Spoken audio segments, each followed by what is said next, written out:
Before I even start preaching, I forgot to mention a few things about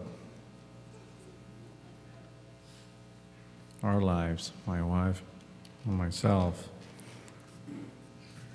You might be wondering how old I am.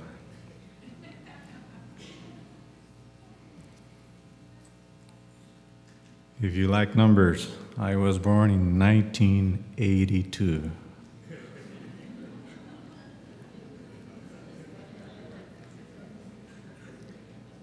Why are you laughing?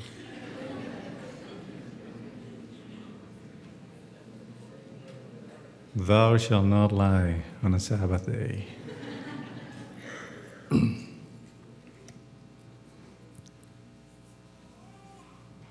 I just turned 49 years old. How about that? A week ago yesterday. And let me tell you this, it's really a privilege to be worshiping with all of you here today. I wanted to mention something that I said last time I was here, a couple of months ago. My sister, my precious sister, Maria Eugenia Mauri, is here with us. And she will be coming to our church in Miami Temple as well.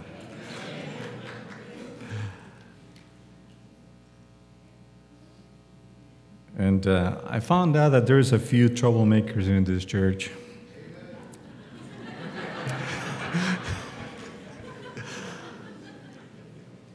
One of them, Elva Hernandez.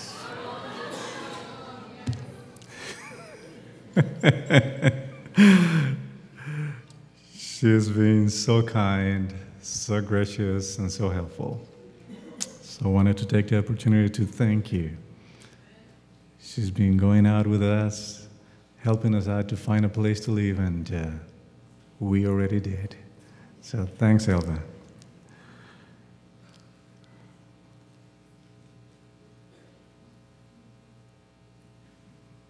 Dr. Castrejon, it's been years.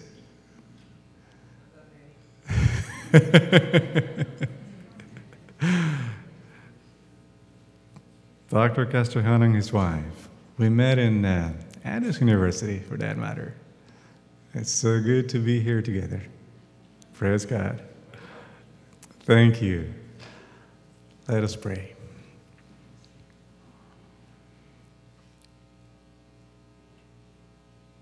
Our Heavenly Father, open our eyes, our ears, but mostly, Lord, open our hearts. We want to hear you. Talk to us in a special way. In Jesus' name, amen. Everything changes, but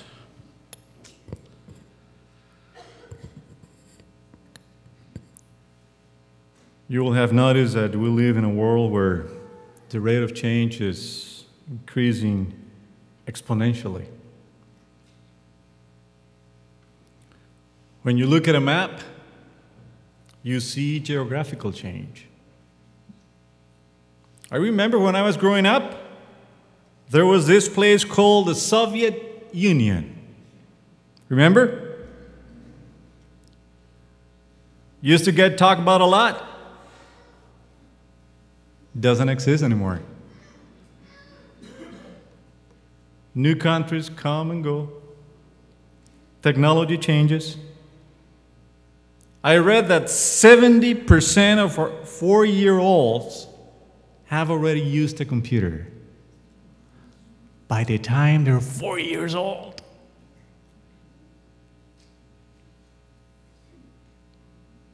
Let's do something together here. Turn to the person next to you, if you don't mind.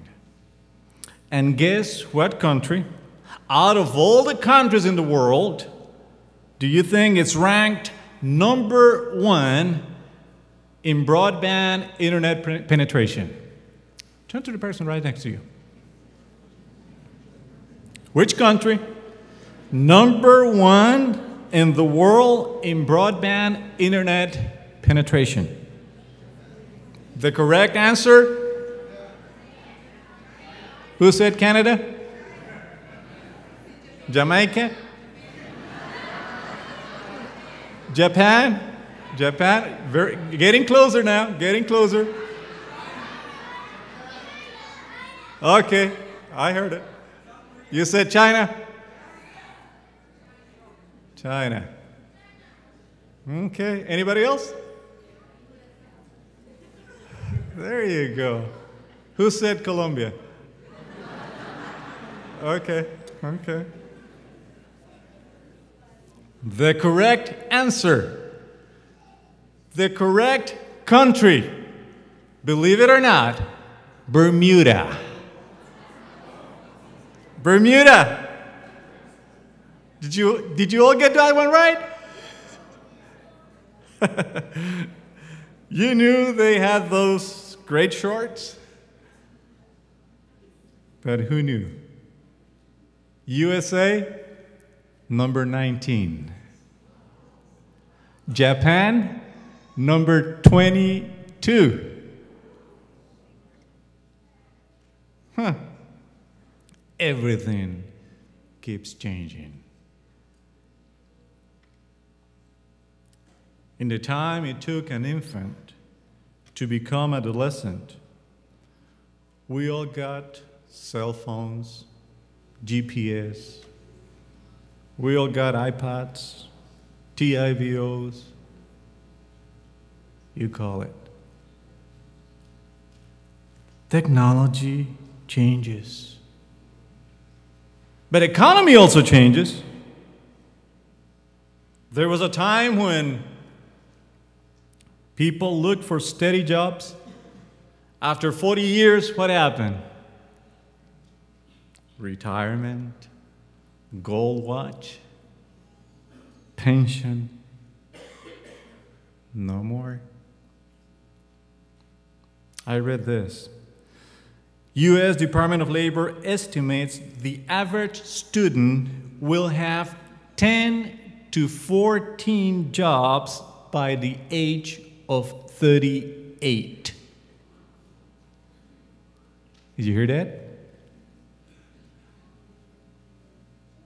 By the time they're 38 years old, they've gotten how many jobs? 10 to 14. Culture keeps changing. 1969, a politician in Great Britain predicted it will be years, not in my time, before a woman will become prime minister. The politician who said that was named Margaret Thatcher, who of course became the first woman prime minister in May 4, 1979. The universe keeps changing. Did you know that? When I grew up, the solar system had 9 planets. Well, whatever happened to Pluto? Doesn't get to be a planet anymore. The music people listen to, the clothes people wear. You know, I was reading back in history, people used to wear jackets and ties to go to baseball games. No more. But then it gets a little bit more personal. Your body's changing. Have you noticed that?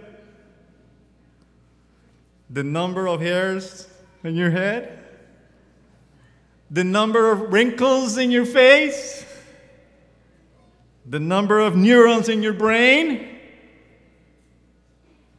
You know, people make billions of dollars telling you that you can control and you can reverse changes in your life and your body. And you could probably Botox it.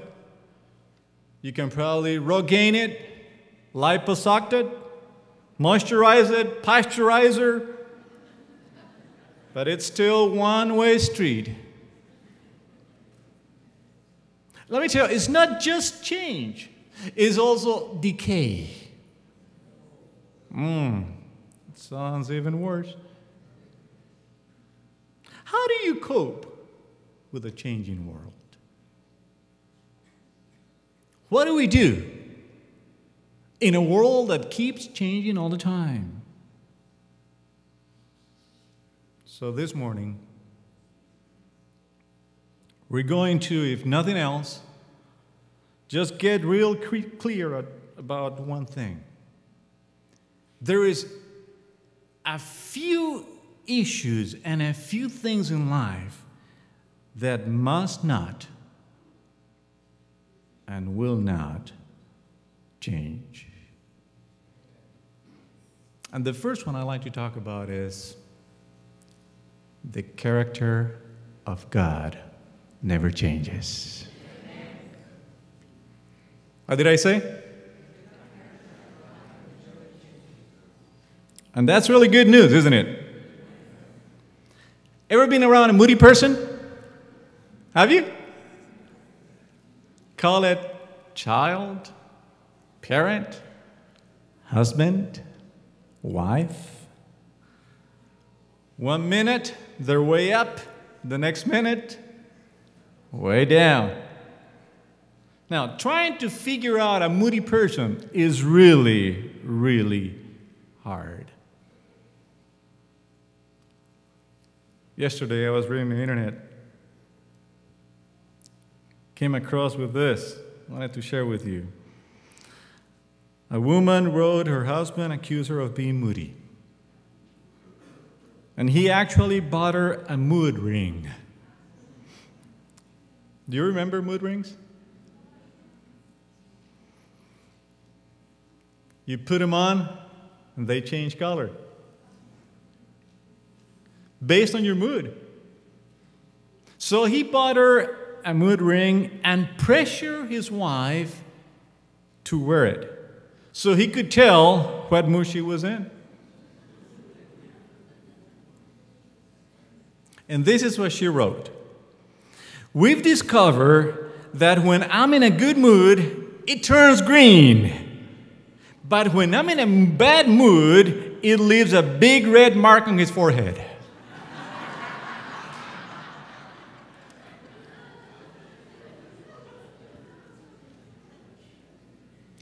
Every human being on earth goes up and down. Not God. God never changes. What do we say? Friends will probably let you down. Neighbors will move away. Even a boss who you might love will retire someday. Our God does not change.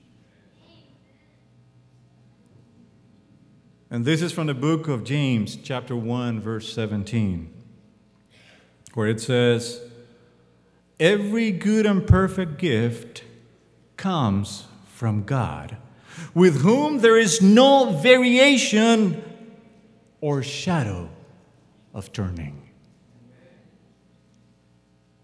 It's not just that God doesn't vary. There is not even a shadow of it, according to the Bible. Not a hint. It never happens, because God never has a bad day, because God never wakes up on the wrong side of a bed.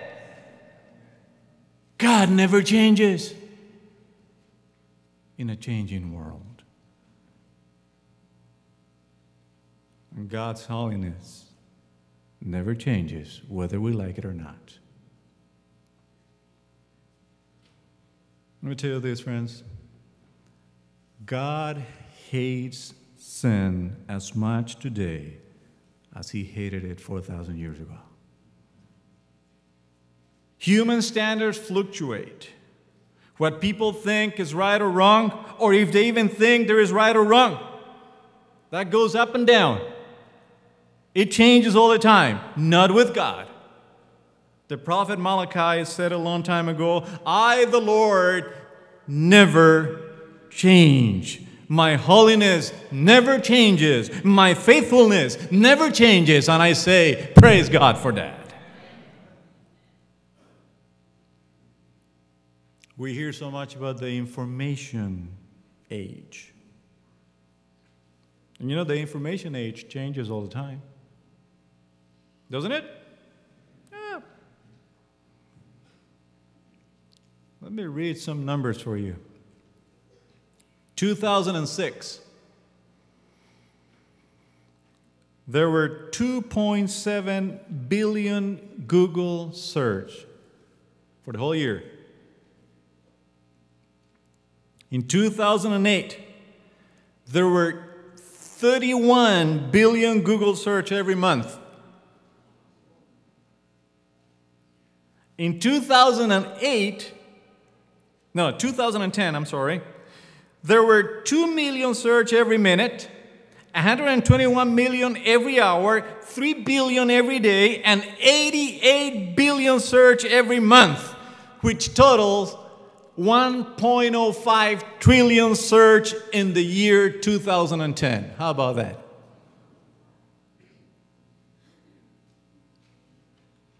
Last year, 1 out of every 8 people that get married in the States met online. The internet. It amazes us, doesn't it? But it changes all the time. It changes all the time. In the second place, what does not change, what must not change, what will not change is that Jesus is the hope of this world. Hebrews chapter 13, verse 8. Jesus Christ is the same yesterday, today, and tomorrow. Because brothers and sisters, politicians come and go. Leaders rise and leaders fall. Administrations arrive and administrations depart. Sometimes they do better, sometimes they do worse. But no politician is the hope of this world. The Bible tells us Jesus is Lord, and His Lordship is the hope of this world. Therefore, we don't put our confidence in any particular set of circumstances. Political, economical, physical, health, or anything else. Because human circumstances keep changing all the time.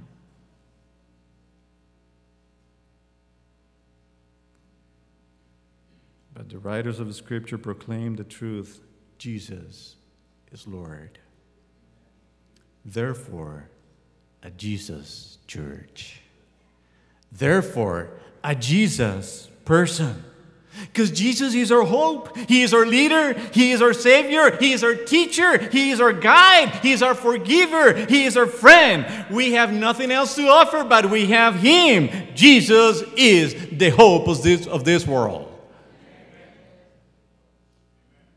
In the third place, something that will never change is the authority of the Bible. How do we say? And this is very important to understand. The authority of the Bible never changes. The prophet Isaiah said a long time ago, the grass, what? Withers. The flowers fall. You know, these are images of change. But then the prophet says, but the word of our Lord, what was it? Stands forever. Praise the Lord. You know, there is something about the thoughts of God. God has a way of expressing things that nobody else can.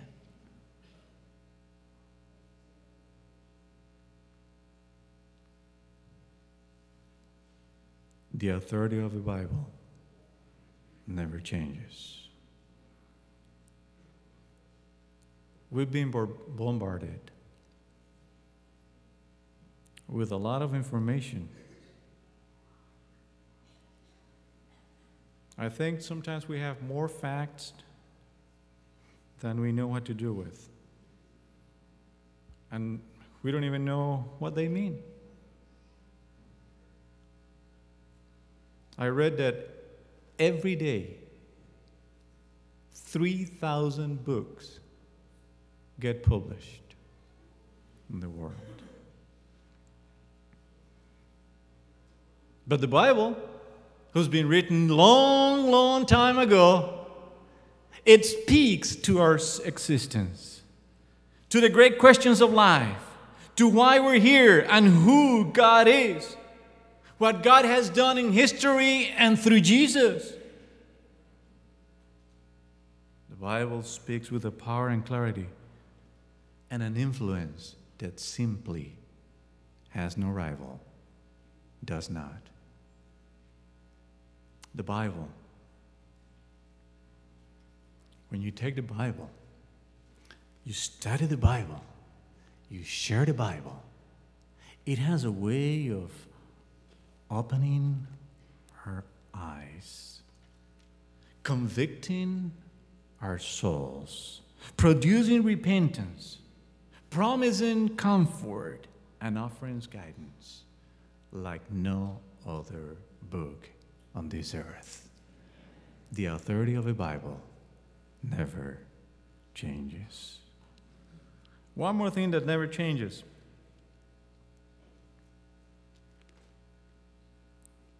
And you may or may not agree with me. Human condition. Isaiah chapter 40, verse 6 says, "A voice says, 'Cry out.' And I said, 'What shall I cry?' All men are like grass, and all their glory is like the flowers of the field." It all changes so fast. And we think we're in control, but we're not. Human condition doesn't change. Why are we here, though? Well, every increase in knowledge or power that increases our ability to do good, I believe it also increases the ability to do damage. Because we keep living with the illusion that there will be a solution to the human condition. That the solution comes when there is more education, when there is probably more prosperity, or just when technology gets even better. Or if not, tolerance and medicine. But it doesn't fix us. Because that's not the problem. Human condition doesn't change. The problem that humans have got named long time ago. Romans chapter 3. For all have sinned and fallen short of the glory of God.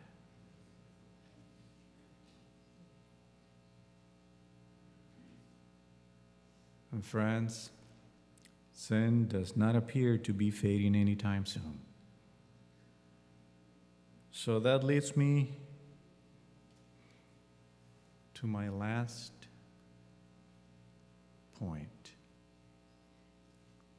The mission of the church never changes. Did you all hear that? The mission of the church never changes. Let's read it together. Matthew 28, verses 19 and 20. And Jesus himself said this, Go and make disciples of all nations, baptizing them in the name of the Father and of the Son and of the Holy Spirit, and teaching them to obey everything I have commanded you. This is the mission he gave to the church. Now a question. Are we pretty much done with the task here in Miami? Are we? Are you sure?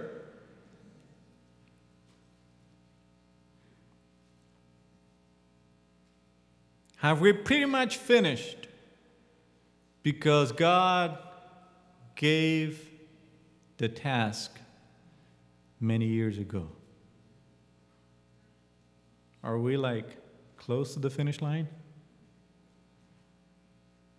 Well, allow me to share some numbers again. According to the 2010 U.S. Census Bureau, the population of the Miami-Dade County, it's 2,478,745. What did I say? 2,478,745. Almost 2.5 million. I know what you're thinking. These are big numbers. Plus, it's too large of a territory. Miami-Dade County. So let's take a better number here. The city of Miami. City of Miami. Population, 362,407 plus.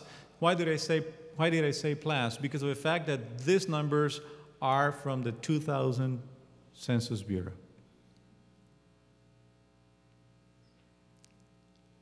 So we don't have the last figures yet for the city of Miami. So let's take 362,000 people.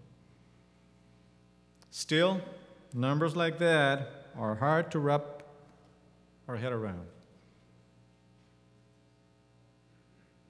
362,000 people. What do I do? Mission of a church. I can't reach 2.5 million people.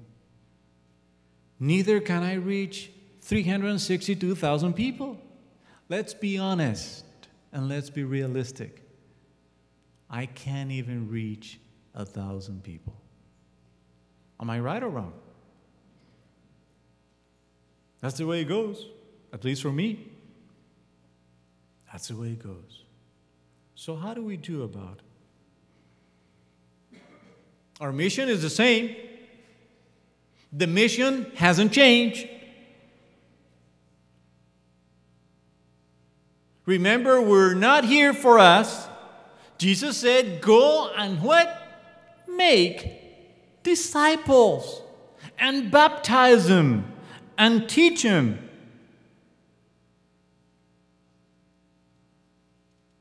That's the mission. And to be honest, that's the only reason why the church exists. The month of February, since the beginning of the year, I should say,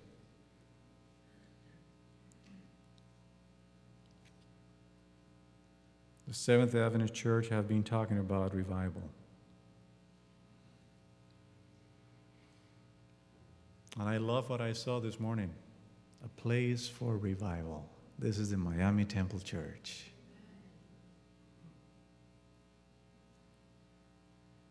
And you know, when true revival happens, things will never be business as usual in the church. Never will be business as usual in the church. So we're not close to the finish line. I know I cannot reach 2.5 million people. Neither can I reach 362,000 people. But let's be realistic. With God, the character of God never changes. With God, Jesus as the hope of this world, and it never changes. We've got the authority of the Bible that never changes. Human condition still the same. But we have a mission that stands still. And the mission is go and teach, baptize, bring them closer to Jesus. So what am I saying here?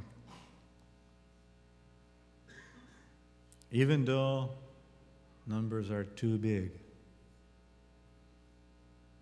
even though I can't even think about thousands, the mission is for me. Because I'm part of a church. And because Jesus wanted me to understand that as part of a church, I also have a responsibility. And I praise God that when I take the responsibility seriously, then I know exactly what to do. Because even though I cannot reach 1,000 people, I can reach one. And you can reach one. And believe me this, brothers and sisters, let this be part of a spiritual revival in the Miami Temple Church. That today I understand that my responsibility does not go to the thousands, but it will go to the one that I know needs my help. Revival. True revival will show sharing the gospel of Jesus.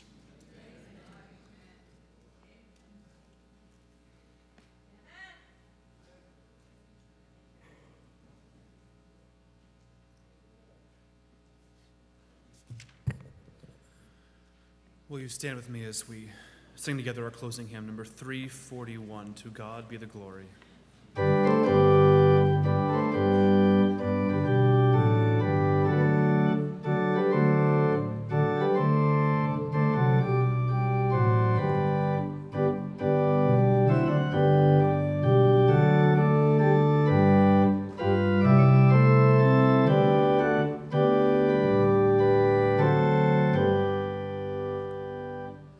To God be the glory, great things he hath done. So loved he the world that he gave us his Son, who yielded his life an atonement for sin, and opened the life gate that all may go in. Praise the Lord, let the earth hear his voice. Praise the Lord, let the people rejoice. Oh, come to the Father through Jesus the Son, and give him the glory, great things he hath done. Oh, perfect redemption, the purchase of blood, to every believer the promise of God. The vilest offender who truly believes, that moment from Jesus a pardon receives. Praise the Lord, let the earth hear his voice. Praise the Lord, let the people rejoice. Oh, come to the Father through Jesus the Son, and give him the glory, great things he hath done. Great things he hath taught us, great things he has done, and great our rejoicing through Jesus the Son.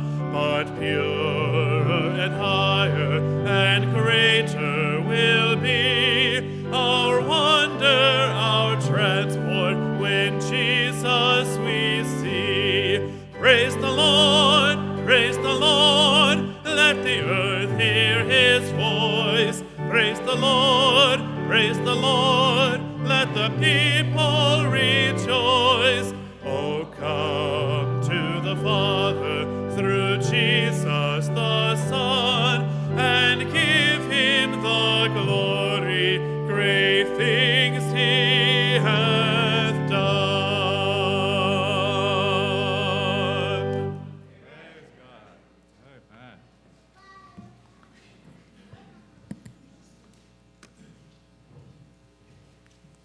Thank you, God. You never change. And we understand the mission of a church never changes. Somehow you're telling us that we're built a new sanctuary here in Miami because we are to reach at least one more person.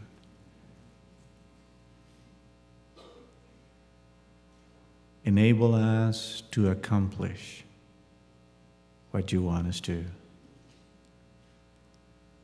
Give us not only the ability, but also the desire. In Jesus' name, amen.